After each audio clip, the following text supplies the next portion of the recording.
कहानी की शुरुआत में हमें दिखाया जाता है एक मंक को जो एक ईवल ड्रैगन से अकेले लड़ रहा होता है और उस पर नाराज हो रहा होता है। वह लगातार उस ड्रैगन से लड़ाई कर रहा होता है और उसे हराने की कोशिश कर रहा होता है। वह ड्रैगन भी लगातार उसके ऊपर आग से हमला कर रहा होता है और वह ड्रैगन देखने में काफी ज्यादा खतरनाक लग रहा होता है। हम देखते हैं कि वह मंक लगातार अपनी यूनिक स्किल्स के साथ उसे लड़ रहा होता है और हम देखते हैं कि वह ड्रैगन को हैंडल नहीं कर पा रहा होता है। उनके आसपास उनके बाकी के साथी मरे पड़े होते हैं और अब उन्हें किसी की मदद की जरूरत होती है। तभी हम देखते हैं कि मंक अपने डिसाइपल को आवाज लगाते हैं और वह डिसाइपल कोई और नहीं, एक छोटी सी लड़की होती है। मंक उसे कहते हैं, मेरी डिसाइपल, यहां आकर अपने मास्टर की मदद करो क्योंकि यह ड्रैगन मुझसे हैंडल नहीं हो रहा है। इसकी पावर्स मेरी स्किल्स के रीच के आगे बहुत ज्यादा हैं। तभी हम देखते हैं कि उस छोटी सी लड़की की वहां पर एंट्री होती है और वह अपनी एक ही स्किल के साथ उस ड्रैगन को वहीं एक कैट में बदल देती है। ये देखकर आसपास के लोग बहुत ज्यादा शौक रहते हैं कि आखिर ये लड़की इतनी ज्यादा पावरफुल कैसे है और इसने कैसे ये चीज की। उसके बाद हमें दिखाया जाता है कि जो ड्रैगन अब कैट बन चुका है वह हमारी लिटिल गर्ल के आगे पीछे दौड़ रहा होता है। और उसके बाद हम देखते हैं कि उसके मास्टर उसे वार्निंग देते हैं कि तुम्हें अपनी पावर्स पर कंट्रोल करना चाहिए क्योंकि तुम्हें नहीं पता कि इतनी ज्यादा पावर्स को कैसे कंट्रोल किया जाए और तुम्हारे अंदर बहुत सारी पावर्स हैं, तो इनको कंट्रोल करने के लिए तुम्हें ट्रिक्स सीखनी होंगी।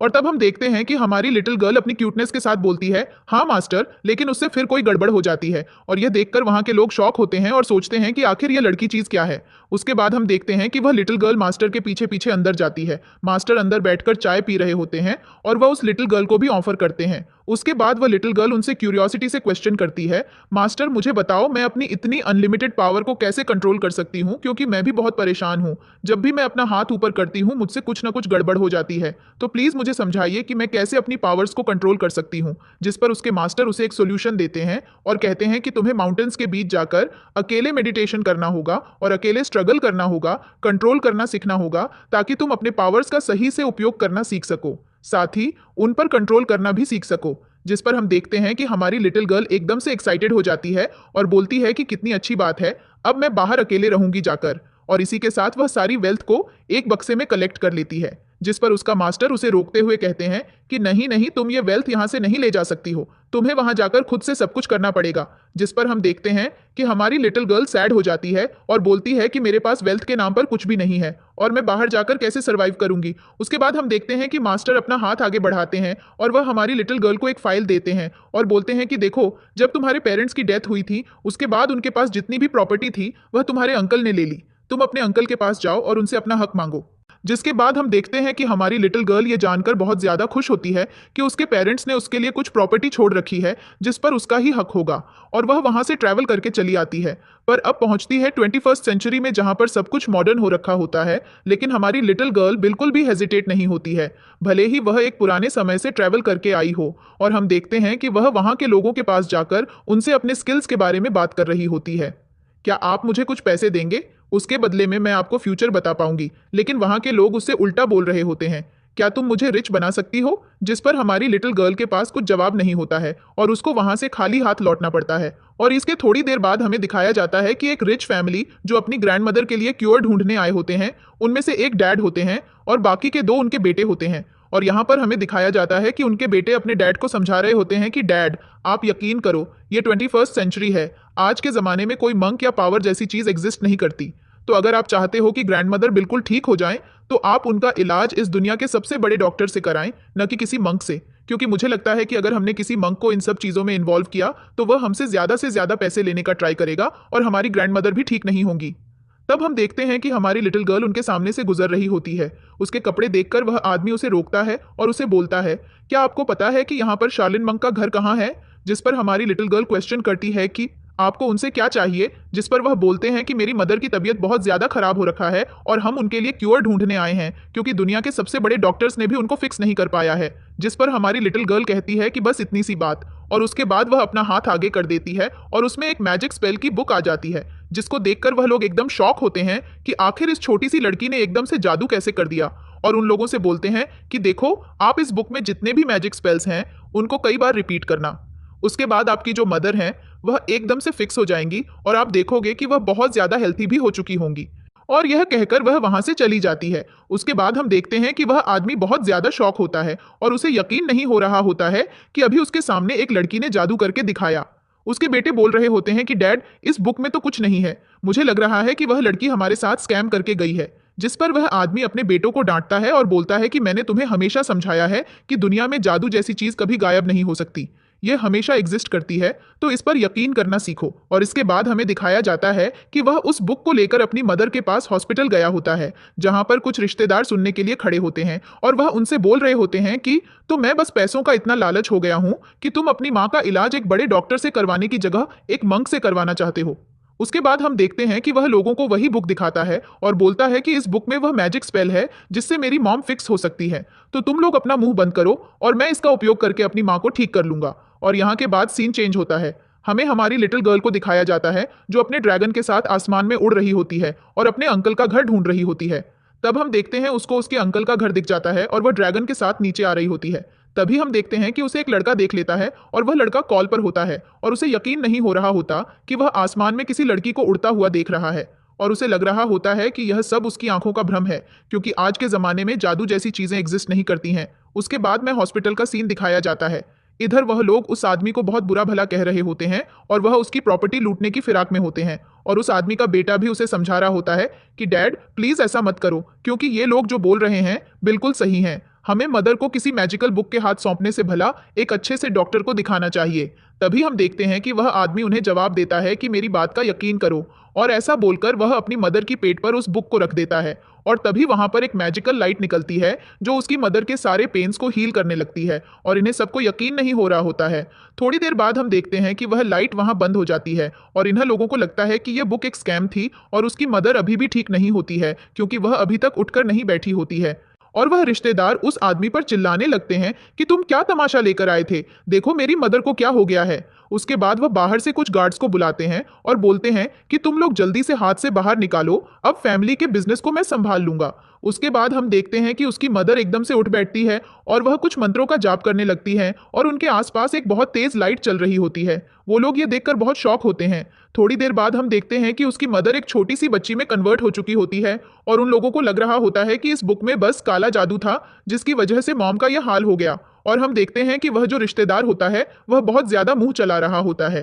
तभी वह छोटी सी बच्ची उसे स्लैप मारती है और बाकी के गार्ड से कहकर उन्हें बाहर फेंकवा देती है। बाहर जाते हुए उन्हें एक लड़का दिखाई देता है जो जॉकी टैंक फैमिली का सेक्रेटरी होता है और वह उन्हें बताने आया होता है कि आखिर उसने बाहर क्या देखा है। हम देखते हैं कि वह लोग उस सेक्रेटरी के ऊपर नाराज हो रहे होते हैं। फिर वह सेक्रेटरी कमरे के अंदर जाता है, वहां बहुत छोटी सी बच्ची को देखकर एकदम शॉक होता है, लेकिन वह उसे बताते हैं कि डरो मत, यह हमारी ग्रैंड मदर है और यह अब इमॉर्टल बन चुकी है। उसके बाद वह बताता है कि आपके रिश्तेदार शान फैमिली के पास गए हैं और वे जरूर आपके खिलाफ वहां कुछ साजिश करेंगे, तो आपको भी चलना चाहिए। जिस पर ग्रैंड मदर बोलती हैं, तुम लोग परेशान मत हो, मैं पर्सनली उन लोगों से मिलने जाऊंगी।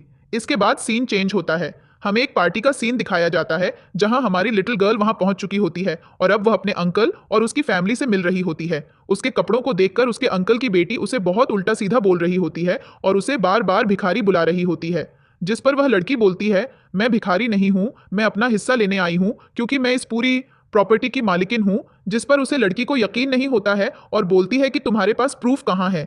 तो वह बोलती है कि हाँ मेरे पास प्रूफ है, और जब तक वह अपने बैग से प्रूफ निकालने जा रही होती है वह लड़की कुछ गार्ड्स को बुला लेती है हमारी लिटिल गर्ल को बाहर फेंकने के लिए। फिर हम देखते हैं कि वह गार्ड्स जैसे ही लिटिल गर्ल को टच करने आते हैं वह अपने आप ही दूर गिरते हैं। यह देखकर वहां खड़े लोग सभी शॉक होते हैं और वह हमारी लिटिल गर्ल से दूर होने लगते हैं। उसके बाद लिटिल गर्ल उस अग्रीमेंट को निकाल कर दिखाती है जिसके फादर ने उसके लिए साइन किया होता है। इसे देखकर लोग एकदम हैरान हो जाते हैं और बोलते हैं कि 21st सेंचुरी का टाइम चल रहा है और यह तो बाबा आदम के जमाने का अग्रीमेंट लेकर आई हो, और वह लोग उसे उसका हिस्सा देने से मना कर देते हैं। जिसे देखकर लिटिल गर्ल समझ जाती है कि ये लोग उसका बस हिस्सा खाना चाहते हैं और ये लोग यहाँ पर बस बेईमानी कर रहे हैं। और फिर वहां पर उनके ग्रैंडफादर आते हैं और वह हमारी लिटिल गर्ल के ऊपर चिल्लाना शुरू कर देते हैं। हमारी लिटिल गर्ल उन्हें समझाती है कि देखो मेरे पास कॉन्ट्रैक्ट भी है, इसमें तुमने मेरे मास्टर के साथ एक कॉन्ट्रैक्ट साइन किया था कि वह तुम्हारी फैमिली की प्रॉस्पेरिटी के लिए काम करेंगे और उसके बदले में तुम मुझे अपनी प्रॉपर्टी में से कुछ शेयर दोगे। और मेरे मास्टर इस चीज को कई सालों से निभा रहे हैं जिसकी वजह से तुम्हारी फैमिली में प्रॉस्पेरिटी आ रही है। जिसके बाद वो ग्रैंडफादर उसे बहुत ज्यादा इंसल्ट करते हैं और बोलते हैं कि तुम एक गांव की आई हुई लड़की हो, तुम वापस अपने खेतों में जाओ और वहां काम करो, यहाँ पर कुछ भी फालतू की बकवास मत करो क्योंकि यह सब फालतू का बनाया हुआ नहीं है। इसमें मेरी बेटी ने बहुत मेहनत की है और आज उसका सेरेमोनी है और अब इन सब चीजों की असली ओनर बनने वाली है, तो तुम प्लीज यहाँ से जाओ और अपनी बकवास बंद करो। हम देखते हैं कि वह लड़की बोलती है कि आप ऐसे मत बोलो, मेरे पास प्रूफ है। और हमारी लिटिल गर्ल उसे वह प्रूफ देती है, लेकिन ग्रैंडफादर उस प्रूफ को देखते ही फाड़ देते हैं और बोलते हैं कि मैं ऐसे किसी भी पुराने कागज के ऊपर यकीन नहीं करता हूँ। जैसे ही वह उस पेपर को फाड़ते हैं, वहां पर भूकंप आता है और हमें एक ब्लैक डीमन दिखाया जाता है जो ग्रैंडफादर को घायल कर देता है। अब वह लोग देखकर शॉक होते हैं और उन्हें लग रहा होता है कि यह सब ब्लैक मैजिक है, क्योंकि आज के टाइम में कोई भी प्रॉपर ज्यादा एग्जिस्ट नहीं करता, और वह लोग हमारी लिटिल गर्ल की इंसल्ट करना फिर से शुरू कर देते हैं। हमारी लिटिल गर्ल उन लोगों को बहुत समझाती है कि देखो, अभी भी मेरी बात मान जाओ, वरना तुम्हारी फैमिली को एक कर्स लग जाएगा और तुम सब मर जाओगे। लेकिन वे लोग नहीं मानते हैं और वे हमारी लिटिल गर्ल की इंसल्ट करते रहते हैं। तभी हम देखते हैं कि उनके पास न्यूज आती है कि उनके विला के ऊपर लाइटनिंग गिरी है, जिसकी वजह से उनकी पूरी प्रॉपर्टी डिस्ट्रॉय हो गई है। इन्हें लोगों को लगता है कि यह सब लिटिल गर्ल का करामाती है और वह सारी प्लानिंग के साथ है, और वे लोग उसे ब्लेम करने लगते हैं। लेकिन वहां खड़ी लड़की इन लोगों से बोलती है कि आप लोग परेशान मत हो, अभी भी हमारे पास चेन फैमिली है और वह हमारी मदद करेगी इन सारी सिचुएशन से दूर होने में। हमें पता है कि उनके पास कितना ज्यादा पैसा है, तो हमें बस उस चीज पर फोकस करना चाहिए और फिर हम उस विला जैसी कई सारी प्रॉपर्टीज को खरीद पाएंगे। जिस पर लिटिल गर्ल लोगों से बोलती है कि आपको क्या लग रहा है कि सारी चीजें आपके फेवर में होंगी? आपकी फैमिली के ऊपर कर्स लग चुका है और कोई भी चीज आपके फेवर में नहीं चलेगी, क्योंकि आपने मेरे मास्टर को डिसरिस्पेक्ट किया है। तो अब आपको इसके कॉन्सिक्वेंसेस भुगतने पड़ेंगे, और देख लेना, चेन फैमिली आते ही आपसे इस कॉन्टैक्ट को खत्म कर देगी। ये देखकर वे लोग शॉक हो जाते हैं और वे काफी ज्यादा टेंशन में भी आ जाते हैं। फिर वह लिटिल गर्ल अपने मैजिक से जान लेती है कि चैन फैमिली आ रही है, पर वह चैन फैमिली नहीं, उनके रिलेटिव्स होते हैं। अब जैसे ही वह चैन फैमिली के रिलेटिव्स वहां पहुंचते हैं, सब लोग एकदम शॉक हो जाते हैं और सभी लोग बोलने लगते हैं कि शायद यह लड़की उनके साथ ट्रिक खेल रही है। फिर हम देखते हैं कि सब उनके पीछे दौड़ने लगते हैं और वह जो लड़की आज इन प्रॉपर्टीज की ओनर बनने वाली है, वह भी चैन फैमिली के रिलेटिव्स के आगे पीछे दौड़ने लगती है और उनसे बोलती है कि इस लड़की ने बोला है कि आप हमारे साथ कॉन्ट्रैक्ट खत्म करने आए हो, लेकिन हमें पता है कि आप पैसा कुछ भी नहीं करोगे। जिस पर चैन फैमिली के रिलेटिव्स बोलते हैं कि हाँ, मुझे भी पता है कि मैं ऐसा कुछ नहीं करने वाला हूँ, और इसी के साथ वह उसे बोलते हैं कि अगर तुम चाहती हो कि कॉन्ट्रैक्ट आगे भी चले तो तुम्हें कुछ पैसे देने पड़ेंगे। जिसके बाद वह लड़की अपने फादर से एटीएम कार्ड लेकर उन्हें दे देती है और वे रिलेटिव्स उस कार्ड को लेकर बहुत ज्यादा खुश होते हैं, क्योंकि वे लोग बहुत ज्यादा लालची होते हैं। फिर हम देखते हैं कि वे लोग हमारी लिटिल गर्ल के पास जाते हैं और उसकी बेइज्जती करना शुरू करते हैं और कहते हैं, अपना गंदा सा मुंह उठाओ और चुपचाप अपने गांव वापस लौट जाओ। जिस पर वह लिटिल गर्ल उस आदमी का पूरा चेहरा पढ़ लेती है और बोलती है, मुझे पता है कि तुम कितने बड़े लालची हो और तुम फैमिली के असली मालिक भी नहीं हो, फिर भी तुम्हें यहाँ आकर ड्रामा करना है। चुपचाप से चले जाओ, क्योंकि चैन फैमिली कुछ समय में आने वाली है। तुम दुम दबाकर भाग जाओ। लेकिन वह हमारी लिटिल गर्ल की इंसल्ट करना बंद नहीं करता है। तभी हम देखते हैं कि हमारी जो कैट होती है वह दोबारा से ड्रैगन में कन्वर्ट हो जाती है, जिसे देखकर वह आदमी वहीं ढेर हो जाता है और उसकी समझ में नहीं आता कि आखिर यह क्या हुआ, और वह बोलने लगते हैं कि कुछ नहीं, बस इस लड़की को इल्यूजन करना आता है और यह सब उसी का कमाल है। आप डरो मत, इस लड़की के अंदर कोई जादू नहीं है। यह देखकर वह आदमी हमारी लिटिल गर्ल के आसपास कुछ गार्ड्स को भेज देता है उसे मारने के लिए, लेकिन हमारी लिटिल गर्ल अपने मैजिक से उन सबको वहीं ढेर कर देती है और उसके बदले में वह आदमी बहुत ज्यादा मार खाता है और उसे यकीन नहीं हो रहा होता कि आखिर यह सब क्या हो रहा है और इस लड़की के अंदर पावर कैसे आई है, क्योंकि उसे अभी भी लग रहा होता है कि यह लड़की काला जादू इस्तेमाल कर रही है। फिर थोड़ी देर बाद हम देखते हैं कि वहां पर असली चैन फैमिली आ जाती है और उनके साथ एक छोटी सी बच्ची भी होती है जो अब उनकी मदर बन चुकी है। बाकी सारे रिश्तेदार चैन फैमिली के पास भागते हुए जाते हैं और हमारी लिटिल गर्ल के बारे में कंप्लेंट करने लगते हैं कि इस लड़की ने सबको परेशान कर रखा है और यह दावा कर रही है कि यह इस प्रॉपर्टी की मालिकिन है। हम देखते हैं कि वह छोटी सी बच्ची उनके साथ दो चादरें लगाती है और वे सब जाकर लिटिल गर्ल के आगे झुक जाते हैं और उसे यंग मास्टर बुलाने लगते हैं, और वह छोटी सी लड़की हमारी लिटिल गर्ल को थैंक यू बोलती है कि आपने मेरी जान बचाई और आपने मुझे दोबारा से यंग बना दिया। मैं आपकी बहुत ज्यादा शुक्रगुजार हूँ। साथ ही वह अपने बेटे को भी समझाती है कि यकीन करो, इस लड़की के अंदर बहुत ज्यादा पावर्स हैं और हमें हमेशा इसकी मदद लेनी पड़ेगी, हमें हमेशा इसकी इज्जत करनी पड़ेगी। लेकिन उनका लालची रिलेटिव ये सारी बातें नहीं समझ रहा होता है। उसके बाद वह लिटिल गर्ल चैन फैमिली के साथ चली जाती है। फिर हमें एक सीन दिखाया जाता है जिसमें सारे लोग जेलस होने की वजह से गुंडे को हायर करते हैं जो हमारी लिटिल गर्ल को हार्म करने के लिए तैयार होता है, लेकिन वह गुंडा उन लोगों से पैसे मांग लेता है और वे लोग उस गुंडे को सारी बातें बता देते हैं कि कैसे इस लड़की को इतना ज्यादा मैजिक आता है और कैसे उसने मैजिक की ट्रिक से फैमिली की मदर को बचा लिया। इसके बाद हमें सीन दिखाया जाता है जहां शेन फैमिली हमारी लिटिल गर्ल से उनकी ग्रैंड मदर को साइज में थोड़ा बड़ा करने के लिए बोल रहे होते हैं, क्योंकि उनका ज्यादा छोटा होना उनके लिए प्रॉब्लम्स क्रिएट कर रहा होता है। जिस पर हमारी लिटिल गर्ल बोलती है, बस इतनी सी बात, ये तो मेरे बाएं हाथ का खेल है, और वह अपने मैजिक का उपयोग करके उनकी ग्रैंड मदर को 18 साल का बना देती है और उसके बाद वह ग्रैंड मदर काफी ज्यादा इंप्रेस्ड हो जाती है हमारी लिटिल गर्ल से, और वह लोग लिटिल गर्ल की शादी उनके बेटे लू के साथ करने की बात करते हैं। जिस पर हमारी लिटिल गर्ल पैसों के लालच में तैयार हो जाती है क्योंकि उसे एक लग्जूरियस लाइफ एक्सपीरियंस करना होता है। लेकिन लू बोलता है कि वह अभी तैयार नहीं है क्योंकि उसके मन में फीलिंग्स नहीं है। जिस पर हमारी लिटिल गर्ल बोलती है कि यह फीलिंग्स वगैरह क्या होती हैं, मुझे इन सब का आइडिया नहीं है। इसके बाद हमें दिखाया जाता है कि उनकी शादी हो जाती है और अब उन्हें साथ रहना होता है और एक ही बेडरूम में सोना होता है, जहां उन दोनों का काफी ज्यादा झगड़ा होता है। हमारी लिटिल गर्ल नीचे आ जाती है और लू और लिटिल गर्ल की अच्छी खासी बन रही होती है। एक दिन लू और वह लिटिल गर्ल साथ में बैठे होते हैं, जिस पर वह लिटिल गर्ल बताती है कि उसने लू से शादी सिर्फ उसके पैसे के लिए की है और वह चाहती है कि लू अपनी सारी प्रॉपर्टी और पैसों को बाकी गरीब लोगों में दान कर दे। जिस पर लोगों को बहुत ज्यादा गुस्सा आता है। वह सब समझाता है कि देखो, मुझे पता है कि तुम बहुत ज्यादा इंटेलिजेंट हो, तो मैं हर चीज की नॉलेज रखता हूँ, लेकिन ऐसे पैसे दान करना बहुत गरीब बात है क्योंकि हम गरीब हो जाएंगे। हमने बहुत मेहनत की अपनी फैमिली को रिच बनाने के लिए, और तुम अगर ऐसा थॉट रखती हो तो वह चीज पॉसिबल नहीं है। उसके बाद हम देखते हैं कि लू के पास कॉल आता है कि उसके कंस्ट्रक्शन साइट पर कुछ गुंडों ने कब्जा कर लिया है और वह उनके वर्कर्स को बहुत ज्यादा मार रहे हैं। यह सुनकर लोग वहां से भागने लगते हैं। लिटिल गर्ल उससे बोलती है कि वह सबको प्रोटेक्ट कर लेगी, इसलिए वह उन्हें भी साथ ले चले, लेकिन लू उसे साथ नहीं ले जाता। इसके आगे हमें दिखाया जाता है कि वही गुंडा और वह लालची रिलेटिव और वह लड़की वहां होती है और वे लोग शिंग फैमिली के सेक्रेटरी को बहुत ज्यादा मार रहे होते हैं और उन्होंने बाकी के वर्कर्स को भी बहुत ज्यादा पीटा होता है। जैसे ही वे लोग वहां पर देखते हैं, वे लोग को एक कॉन्ट्रैक्ट साइन करने के लिए बोलते हैं जिसमें लू को सारी प्रॉपर्टी और पैसा उन लोगों के नाम करना होता है। एल्लू ऐसा करने से साफ साफ मना कर देता है और वह गुंडा उससे बोलता है, मैं तुम्हें नहीं छोड़ूंगा, तुमको मारकर मैं सब कुछ अपने नाम कर लूंगा। और हम देखते हैं कि तब तक हमारी लिटिल गर्ल पहुंच जाती है और सबसे बोलती है कि मेरे हस्बैंड से दूर रहो। अगर तुमने मेरे हस्बैंड को चोट भी पहुंचाने की कोशिश की तो मैं तुम्हारा वह हाल करूंगी जो तुमने कभी सोचा नहीं होगा। यह सुनकर उस गुंडे को देखकर वह आदमी अपने बाकी के गुंडों को उसके ऊपर अटैक करने के लिए बोलता है। इजीली उन सारे गुंडों को ढेर कर देती है और हम देखते हैं कि लू लिटिल गर्ल के लिए काफी ज्यादा टेंशन में होता है कि कहीं इसको कुछ हो ना जाए और वह उसे बार बार बचाने की कोशिश कर रहा होता है, लेकिन लिटिल गर्ल उसे समझा रही होती है कि उसे उसकी मदद की जरूरत नहीं है। लेकिन लू के अंदर लिटिल गर्ल के लिए फीलिंग्स आ चुकी होती हैं और उसे उसकी बहुत ज्यादा चिंता होती है, इसलिए वह उसे बार बार बचा रहा होता है। हमारी लिटिल गर्ल को यह सारी चीजें समझ नहीं आ रही होती हैं। फिर हम देखते हैं कि थोड़ी देर बाद हमारी लिटिल गर्ल गुंडों को वहीं ढेर कर देती है और वह सबको वार्निंग देती है कि मेरे हस्बैंड से दूर रहना, वरना अगली बार मैं तुम्हें ऐसा मजा चखाऊंगी कि तुमने कभी नहीं सोचा होगा। लेकिन वह रिलेटिव नहीं मानता है। तभी हम देखते हैं कि लिटिल गर्ल का ड्रैगन वहां आकर उस रिलेटिव को वहीं ढेर कर देता है और उसे बहुत बुरी तरह से पीटता है। उसके बाद वे लोग डर जाते हैं, जिस पर वह रिलेटिव को लेकर वहां से भाग जाती है और वह गुंडा भी उन लोगों को कॉम्पेंसेशन के तौर पर 20,000 देता है और उनसे बहुत ज्यादा माफी मांगता है।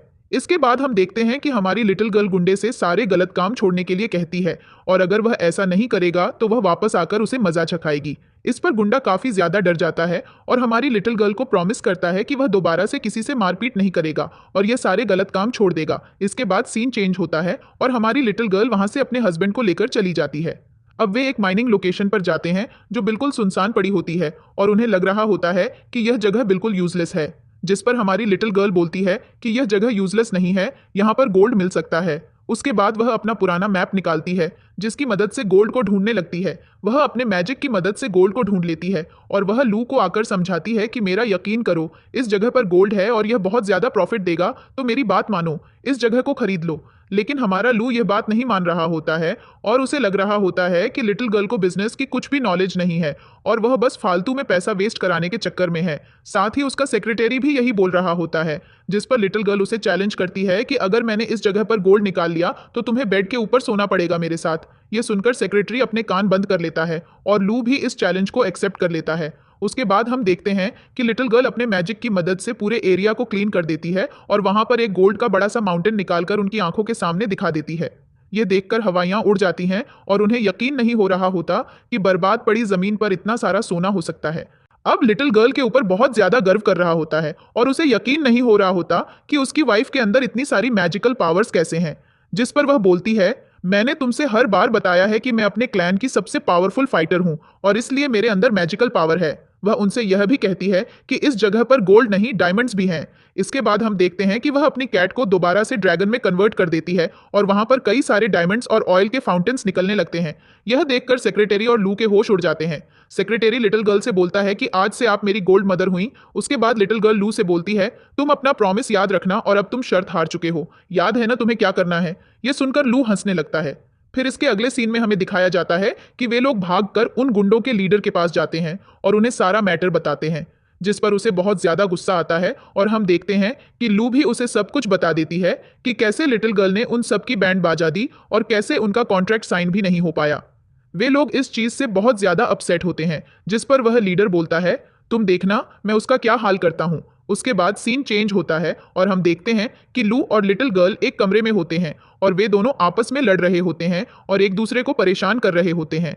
लू जानबूझकर लिटिल गर्ल को परेशान करने के लिए बेड पर लेटा होता है और वह यह जानता भी है कि वह शर्त हार चुका है। यहाँ पर इनकी मस्ती चल रही होती है, जिस पर लिटिल गर्ल थोड़ा गुस्सा हो जाती है और वह लू को धक्का मारकर नीचे गिरा देती है। वह लू को यह भी ऑफर करती है, अगर तुम चाहो तो मेरे साइड पर आकर सो सकते हो, जिस पर लू बोलता है, नहीं मुझे ऐसा कुछ भी नहीं करना है। फिर हम देखते हैं कि हमारी लिटिल गर्ल बहुत ज्यादा क्यूट लग रही होती है अपने आउटफिट में। उसके बाद सीन चेंज होता है। हम देखते हैं कि लू की फैमिली ने उन सबको बुलाया होता है और उनकी यंग ग्रैंडमदर भी वहीं होती हैं। वह उन लोगों को बताती हैं कि हमारे पास एक इनविटेशन आया है जिसमें लू ने उन्हें अपनी किसी पार्टी के लिए स्पेशली इनवाइट किया है। यहाँ पर हम देखते हैं कि लू लिटिल गर्ल को ले जाने से मना कर देता है और उसे डर होता है कि कहीं वे लोग उसकी वाइफ को नुकसान न पहुंचाएं, जिस पर हमारी लिटिल गर्ल उनसे बोलती है, तुम फालतू में परेशान हो रहे हो, ऐसा कुछ भी नहीं होगा और इस दुनिया में कोई ऐसा इंसान नहीं है जो मुझे नुकसान पहुंचा पाए, इसीलिए तुम डरो मत। देखना मैं इस बार उन सबका क्या हाल करूंगी, वे दोबारा ऐसा करने के लायक भी नहीं रहेंगे और हमारी फैमिली की तरफ देखने के लिए तो बिल्कुल ही नहीं। इसके बाद सीन चेंज होता है। हम देखते हैं कि वहां पार्टी में सभी लोग होते हैं और वह लालची रिलेटिव भी होता है। तभी वहां पर एंट्री होती है हमारे लू और लिटिल गर्ल की। सभी लोग उन दोनों को देखकर एकदम शॉक में होते हैं क्योंकि हमारी लिटिल गर्ल बहुत ज्यादा सुंदर लग रही होती है। सभी को यकीन नहीं हो रहा होता कि यह वही लड़की है जो अभी गांव से आई थी और सभी उसके बारे में गॉसिप करने लगते हैं कि इस लड़की को ब्लैक मैजिक आता है और इस लड़की ने लू की फैमिली की बैंड बजा रखी है। लेकिन अब देखो इसने चेन फैमिली से शादी कर ली है और अब बहुत ज्यादा पैसे वाली हो गई है और इसका ड्रेसिंग सेंस कैसे बदल गया है, देखो आज कितनी प्यारी लग रही है। वे लोग ऐसी ऐसी बातें कर रहे होते हैं। तभी लू और उस लालची रिलेटिव की नजर लिटिल गर्ल पर पड़ती है और वह लालची रिलेटिव लिटिल गर्ल को देखकर सभी रिलेटिव्स के सामने उसकी इंसल्ट करना शुरू करता है। वह बोलता है, आज मैं इस ढोंगी का पर्दाफाश करके रहूंगा और इसने आज तक मुझे जितना भी परेशान किया है मैं उन सब चीजों का बदला ले लूंगा। हम देखते हैं कि लू को यह सारी बातें सुनकर बहुत ज्यादा गुस्सा आ रहा होता है। वह बोलता है, मेरी वाइफ से दूर रहो, अगर तुमने ऐसा कुछ किया तो मुझसे बुरा कोई नहीं होगा। जिस पर वह लालची रिलेटिव बोलता है, तुम देखना तुम्हारी वाइफ का आज पर्दाफाश हो जाएगा क्योंकि मैंने काफी दूर से एक एक्सपर्ट मंक को बुलाया है। और हम देखते हैं कि वहां पर वह गुंडों का लीडर भी होता है। तभी वहां पर एंट्री होती है उस एक्सपर्ट मंक की। सबसे पहले वह अपनी तलवार को नीचे फेंकता है। सब देखने लगते हैं कि यह तलवार किसकी है और तभी वह हवा में से नीचे उतरकर आता है और तलवार के ऊपर पैर रखता है। वह देखने में काफी ज्यादा ताकतवर और ईविल लग रहा होता है। वह नीचे आते ही बोलने लगता है, तुम खुद को गांव की लड़की बताती हो और तुम बोलती हो कि तुमने एक शेल्टर में जाकर यह सारे मैजिक सीखे हैं। और वह उसका टेस्ट लेना शुरू करता है। वह उसे हवा में एक ड्राइंग बनाने के लिए बोलता है, जिस पर हमारी लिटिल गर्ल मैजिक से एक ब्रश मंगाती है और हवा में एक ड्राइंग बना देती है, लेकिन वह ड्राइंग उन लोगों को नहीं दिखती। वे लोग बोलते हैं, देखो मैंने बोला था यह लड़की ढोंगी है, इसके अंदर कोई भी मैजिकल पावर नहीं है। और ऐसा बोलकर वे लिटिल गर्ल का वही तमाशा बनाने लगते हैं। लिटिल गर्ल उन सबको भाव नहीं देती है और बोलती है, तुम सबको मैजिक के बारे में पता ही क्या है। और ऐसा बोलकर वह अपनी मैजिक पावर का उपयोग करने लगती है और वहां पर खड़े खड़े एक छोटा सा भूकंप ला देती है, जिसकी वजह से वहां पर वाइन के ग्लासेस टूट जाते हैं। अब यह देखकर सभी शॉक हो जाते हैं। वह उस मंक से बोलती है, देखो तुम तो अभी आए हो और जो तुमने ड्राइंग मुझे करने के लिए बोली है वह मैंने क्लास 3 में ही करना सीख लिया था। यह सुनकर उस मंक को बहुत ज्यादा गुस्सा आता है और वह बोलता है, हमारे क्लैन का सीक्रेट ड्राइंग था और तुम इसका ऐसे डिसरिस्पेक्ट कर रही हो। मैं तुम्हें कभी माफ नहीं करूंगा और तुम्हें इसके लिए पनिश भी करूंगा। तुम देखना तुम्हारे साथ मैं क्या करता हूं और तुम्हें अब सबके सामने ढोंगी घोषित कर दूंगा। इसके बाद वह मंक हमारी लिटिल गर्ल से एक सवाल करता है, मुझे शाओलिन मंक की जीनियोलॉजी के बारे में बताओ। जिस पर लू हमारी लिटिल गर्ल की तरफ देखने लगता है और उससे पूछता है, क्या तुम्हें इस चीज के बारे में पता है। जिस पर हमारी लिटिल गर्ल बोलती है, ऐसा कुछ एग्जिस्ट ही नहीं करता, ये फालतू की बातें बना रहा है। इस पर लू बोलता है, मुझे यकीन नहीं हो रहा कि मैं यहाँ क्या करूं क्योंकि मुझे कुछ समझ नहीं आ रहा। उसके बाद लिटिल गर्ल कहती है, मुझसे बकवास मत करो, मुझे सब पता है तुम ढोंगी हो और इसलिए तुम्हें इन सब चीजों के बारे में नहीं पता। इसके बाद वह मंक अपने हाथ इधर उधर करता है और एक मैजिक स्पेल करने लगता है, जिसकी मदद से वह एक बुक को कास्ट करता है। यह देखकर सभी शॉक हो जाते हैं कि आखिर जादू से किताब यहाँ कैसे आई। फिर मंक बोलता है कि यह बुक ऐसी चीजों के बारे में है जिससे किसी की भी कितनी भी बड़ी डिजीज को क्योर किया जा सकता है। यह हर किसी के पास नहीं होती, यह सिर्फ स्पेशल कैटेगरी के लोगों के पास होती है। लिटिल गर्ल उसे देखती है, जिसे इन सारी चीजों के बारे में पहले से ही पता होता था, और उसने हमारी स्टोरी लाइन के स्टार्टिंग में उस बुक से लोगों की मदद की थी। अब लिटिल गर्ल उसकी तरफ बिल्कुल ध्यान नहीं दे रही होती है। फिर मंक बोलता है कि इस किताब में उन सारी जीनियोलॉजी के बारे में लिखा हुआ है जो शाओलिन मंक ने खुद लिखी थी, और इसमें सारे मैजिकल स्पेल्स हैं जिनसे दुनिया की किसी भी बड़ी से बड़ी पावर्स को हराया जा सकता है। यह बोलकर वह मंक उस किताब को ओपन करता है और उसमें हमें दिखाया जाता है कि एक बच्चे की हैंडराइटिंग होती है। वहां पर खड़े लोग जिन्हें मैजिक का कुछ भी नॉलेज नहीं होता, वे सारी बातों को रियल समझने लगते हैं और उन्हें लग रहा होता है कि लिटिल गर्ल यहाँ पर ढोंग कर रही है और यह जो मंक है यही सच बोल रहा है। और वह कहता है कि इस किताब के पहले पन्ने पर हमारे मंक का सबसे बड़ा नाम होगा, जिन्होंने इन सारी चीजों को फाउंड किया था। हम देखते हैं कि उस किताब पर किसी और का नहीं, हमारी प्यारी लिटिल गर्ल का नाम होता है, और वह सबको पढ़कर बताती है, देखो यह जो लिखा हुआ है यह मेरी हैंडराइटिंग है और इसको मैंने क्लास 8 में लिखा था। सभी उस किताब की तरफ देखने लगते हैं। सबको हैंडराइटिंग को देखकर समझ में आ रहा होता है कि यह किसी बच्चे की हैंडराइटिंग है। हम देखते हैं कि लू लिटिल गर्ल के हैंडराइटिंग का मजाक बनाता है, जिस पर लिटिल गर्ल उसे बोलती है, मेरा मजाक बनाना बंद करो, मुझे पता है जब मैं छोटी थी तो मेरी हैंडराइटिंग बिल्कुल अच्छी नहीं थी। साथ ही वह उसे पढ़कर भी सुनाती है, देखो यह मेरा नाम है, देखो यह लिखा है शंग और यह लिखा है टैंग। और सब ये सुनकर देखने लगते हैं। कुछ लोगों को तो यह चीजें सच भी लग रही होती हैं। लू को भी लग रहा होता है कि जो लिटिल गर्ल बोल रही है शायद वही सच्चाई है और वे सब तमाशा कर रहे हैं। लेकिन हम देखते हैं कि जब तक वहां पर कोई कुछ बोल पाता तब तक वह लालची रिलेटिव शुरू हो जाती है और वह हमारी लिटिल गर्ल के बारे में उल्टा सीधा बोलने लगती है। वह बोलती है, ये लड़की तो चोर भी है, ये किसी का भी काम अपने नाम कर रही है। इसे बिल्कुल भी आइडिया नहीं है कि किसी इंसान ने कितनी मेहनत के साथ इस किताब को लिखा होगा। साथ ही वह लालची बुजुर्ग भी उसका समर्थन कर रहा होता है और कहता है, लू बिल्कुल सही कह रही है, यह लिटिल गर्ल बिल्कुल पागल हो चुकी है। जिस पर लू उसे सवाल करता है, लिटिल गर्ल तुम मुझे बताओ, क्या तुमने यह किताब खुद लिखी थी? तो यह बुक इसके पास आई कैसे? फिर वह बोलती है, मुझे याद आया कि जब यह इंसान एक दिन हमारे क्लैन के नीचे बीमार पड़ा हुआ था और यह मेरे मास्टर से रिक्वेस्ट कर रहा था अपने क्लैन में लेने के लिए, लेकिन हमारे मास्टर ने इसे अपने साथ नहीं लिया। तब मैंने जाकर इसकी मदद की और इसने मुझसे बहुत ज़्यादा रिक्वेस्ट की कि मैं इसे अपना नाम एक पेपर पर लिख कर दूं, लेकिन उस मोमेंट पर मेरे पास कोई पेपर नहीं था। उस समय मेरे पास भी एक बुक थी और मैंने उसी पर यह सब कुछ लिखकर दे दिया था। लेकिन मुझे क्या पता था कि यह इंसान इन चीज़ों को मेरे ही खिलाफ एक दिन आकर इस्तेमाल करेगा और बोलेगा कि यह सब तो मैंने लिखा है और इसका मेरा एहसान भी याद नहीं रहेगा। यह सब देखकर सब लोग लिटिल गर्ल की तरफ देखने लगते हैं और उन्हें लग रहा होता है कि लिटिल गर्ल सच बोल रही है और सभी यकीन करने लगते हैं। लेकिन तभी वह लीडर बोलता है, देखो अगर तुम्हारे अंदर इतनी ज्यादा पावर है तो हमारे मास्टर के साथ कंपीट करके दिखाओ। जिसको सुनकर लू उसे बोलता है, तुम ऐसा कुछ भी नहीं करोगी, यह सब तुम्हें पागल बना रहे हैं और यह चाहते हैं कि तुम ऐसा करो और इनके जाल में फंस जाओ। तो मुझे ऐसा कुछ करने की जरूरत नहीं है, मुझे तुम पर विश्वास है और इन सबको तो मैं बाद में देख लूंगा। लेकिन वह लीडर नहीं मानता है और वह हमारी लिटिल गर्ल को चैलेंज करने लगता है, जबकि लू उसे रोकता रहता है। इसके बाद हम देखते हैं कि वह मंक के पास जाता है और उनसे बोलता है, मास्टर आप अपनी इनक्रेडिबल पावर्स इन सबको दिखाइए ताकि इनको यकीन हो जाए कि आप कितने ज्यादा पावरफुल हैं। उसके बाद हम देखते हैं कि वह मंक अपनी पावर्स का उपयोग करने लगता है और वहां पर एक ब्लैक मैजिक डीमन ड्रैगन को बुला देता है, जिसे देखकर सबको लग रहा होता है कि वास्तव में इस मंक के अंदर बहुत सारी मैजिकल पावर्स हैं। सभी लोग उस ब्लैक डीमन ड्रैगन से बहुत ज्यादा डर रहे होते हैं। हम देखते हैं कि वह मंक लिटिल गर्ल को मारने की धमकी देता है और बोलता है, अगर तुमने अभी मुझसे माफी नहीं मांगी तो मेरा यह ड्रैगन तुम्हें यहीं खत्म कर देगा। और हम देखते हैं कि इन सब चीजों में वह लीडर, वह लालची रिलेटिव और साथ ही लू भी फेवर कर रहे होते हैं। वे लिटिल गर्ल से बोल रहे होते हैं, जल्दी से मुझसे माफी मांग लो वरना तुम्हारे साथ बहुत बुरा हो जाएगा, जिसकी तुमने उम्मीद भी नहीं की होगी और तुम्हें अपनी जान से हाथ धोना पड़ेगा।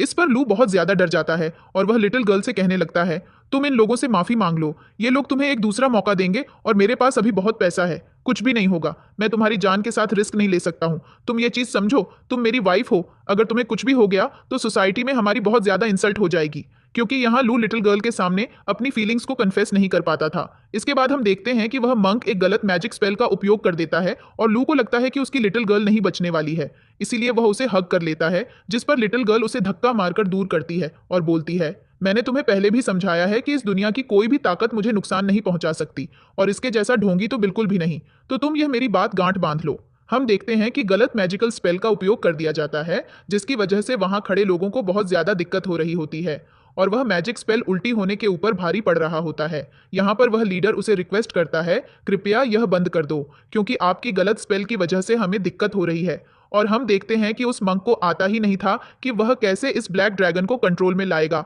और वह बार बार गलत स्पेल का उपयोग कर रहा होता है। उसके बाद हम देखते हैं कि हमारी लिटिल गर्ल बोलती है, क्या रे भाई रुको, मैं तो सिखाती हूँ कैसे क्या करते हैं। और उसके बाद हम देखते हैं कि वह अपनी एक ही उंगली में उस ब्लैक ड्रैगन को अपना पालतू जानवर बना लेती है।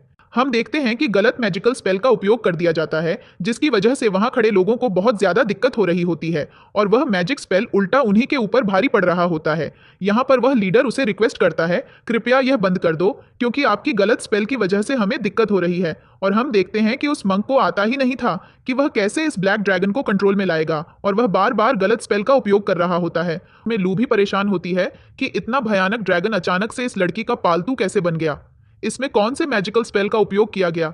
जिस पर हमारी लिटिल गर्ल डिस्क्लोज करती है, मैंने किसी मैजिकल स्पेल का उपयोग किया ही नहीं, और जो तुम्हारा मास्टर कर रहा था वह सरासर गलत था। उसने गलत तरीके से इस ड्रैगन को अपना पालतू बना रखा था। अब यह मेरा पालतू है।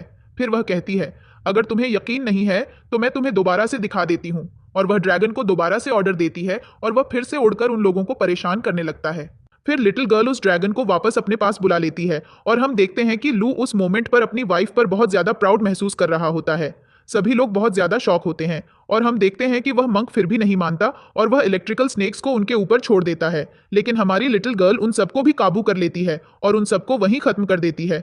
वह उल्टा उन सबको बहुत ज्यादा पीटती है, और उन्हें स्नेक्स के बीच में बांध देती है। वह स्नेक्स होते हैं जो करंट छोड़ रहे होते हैं, और उन सबके हालात टाइट हो चुकी होती हैं। वहां खड़े लोग देखकर काफी ज्यादा डर रहे होते हैं। इसके बाद हम देखते हैं कि उस मंक का मास्टर आता है, जिसने उसे यह सारी चीजें सिखाई होती हैं, और वह उन सबको फ्री कर देता है अपनी मैजिक पावर का उपयोग करके। उसके बाद वह मंक अपने मास्टर को बताता है कि इस लड़की ने मेरी बहुत ज्यादा डिसरिस्पेक्ट की है, और इसने तब से हमें परेशान कर रखा है, और यह बहुत कुछ झूठ बोल रही है। जिसके बाद हम देखते हैं कि वह मास्टर हमारी लिटिल गर्ल की तरफ बढ़ता है, और उससे सवाल करता है, आखिर तुम हो कौन। जिस पर लिटिल गर्ल उसे बोलती है, तुम अपने दिमाग पर जोर डालो तो मैं खुद समझा दूंगी।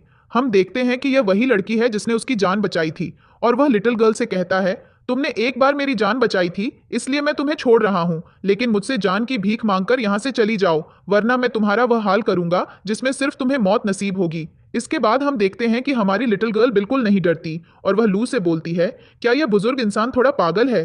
क्या इसे अभी तक समझ में नहीं आया कि मुझे कोई हार्म नहीं पहुंचा सकता? यह सुनकर उस बुजुर्ग इंसान को बहुत ज्यादा डिसरिस्पेक्टिंग लगता है।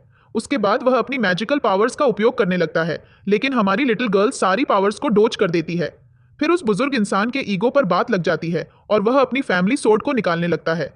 उसे लगता है कि इसके बाद तो लिटिल गर्ल नहीं बचने वाली है, लेकिन लिटिल गर्ल फैमिली सोर्ड को भी आसानी से तोड़ देती है, जिसकी वजह से वह बुजुर्ग इंसान सदमे में पहुंच जाता है, और उसकी डेथ हो जाती है, और वह सब लिटिल गर्ल से जान की भीख मांगने लगते हैं। इसके बाद वे दोनों उन सबको माफ कर देते हैं। फिर सीन चेंज होता है, और हमें दिखाया जाता है कि अब लिटिल गर्ल थोड़ी मेच्योर हो गई होती है, और वह अपने हस्बैंड के साथ होती है। उनकी एक हैप्पी एंडिंग और कोजी मोमेंट के साथ इस हमारी वीडियोस देखने के लिए थैंक्स। कृपया हमारे YouTube channel Asia Korean show को लाइक, शेयर और सब्सक्राइब कीजिए। हम आपसे अगली वीडियो में मिलेंगे। Bye bye.